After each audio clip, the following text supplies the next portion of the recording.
Welcome to Copenhagen.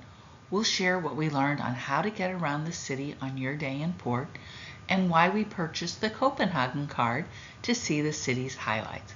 Let's get started. The cruise terminal is sleek and modern.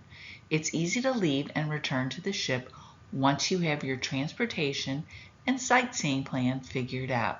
There's lots to see and do, so you'll need to plan your day here in advance and be ready to start the day as early as you can.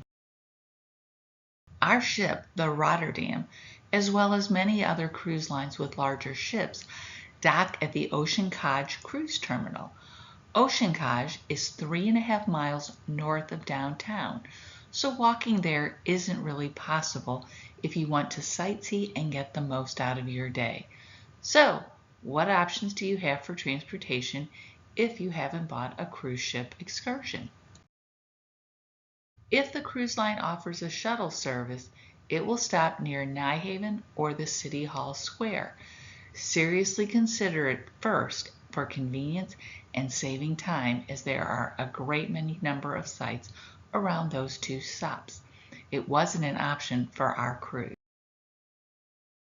A hop-on hop-off bus tour is also worth considering.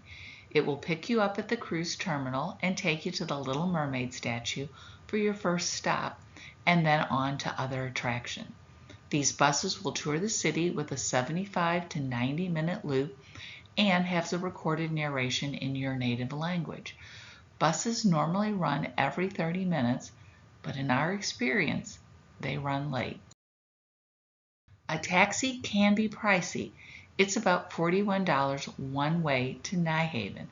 However, if you can share a taxi and have 4 people in it, the cost per person is about the same as a bus. It can also save you some time by taking you directly to the attractions you really want to see. Then there's the public bus.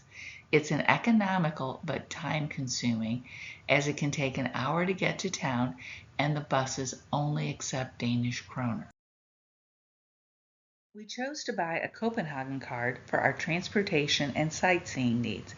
In 2024, the card was 575 Danish kroner, or about 81 US dollars. We used it to tour the city via the hop-on hop-off bus and saw the Little Mermaid statue, strolled around Kongens Torv and Nijhaven, took a canal cruise to get a good overview of the city, and explored the Rosenborg Castle with the crown jewels. Paying the admission fees separately would have been about $14 cheaper. It would have been a good deal for us had we been able to visit a couple of other attractions, such as the Tivoli Gardens or the Amalienborg Palace. We thought we could do those, and could not, since Copenhagen was a spread-out city.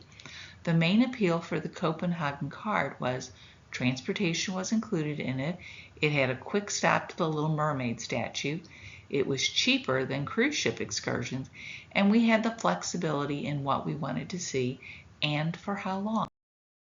Thanks for watching. I hope you found these tips helpful as you plan your cruise day in Copenhagen.